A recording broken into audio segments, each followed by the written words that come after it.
Well, I mean, I've done heaps and heaps of travelling early in my career. You know, not as much these days, which is great. You know, and, I think that will change a little bit.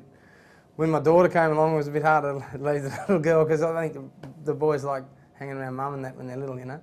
But the daughter was completely opposite. She didn't want to let dad out of her sight. So that was a tough thing to get around. But I think what I try to do is when you do have some time, make it quality time. You know what I mean? Make it the focus 100% on them, and make sure that you're in it, or like completely, sort of thing for them. So when you do, I think you can spend a lot of time with your kids and none of it be quality.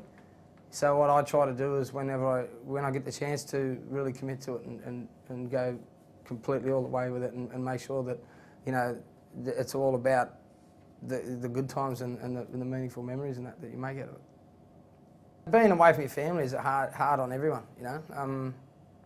And doing what I do, it's not all, you know, all parties and a great time, you know. There's a lot of loneliness involved with what I do, you know.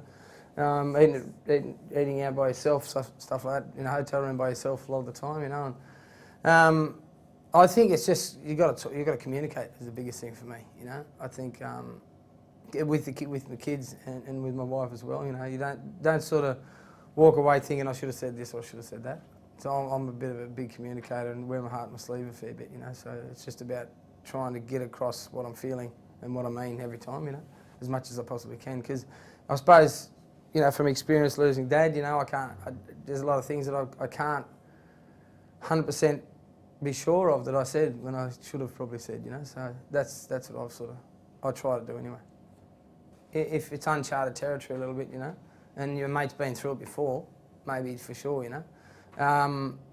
But other than that, I think, you know, each relationship's unique to the people involved, and I think, you know, to be able to work out a way of dealing with something, you know, it's probably hard for someone to have an opinion on it when they haven't lived through it perfectly, exactly the way you have, you know. So, in saying that, you know, yeah, obviously, if you've got no one else to turn to and you're really at a loss, you got to be able to talk to someone, you know. So, mates, brothers, all that sort of stuff.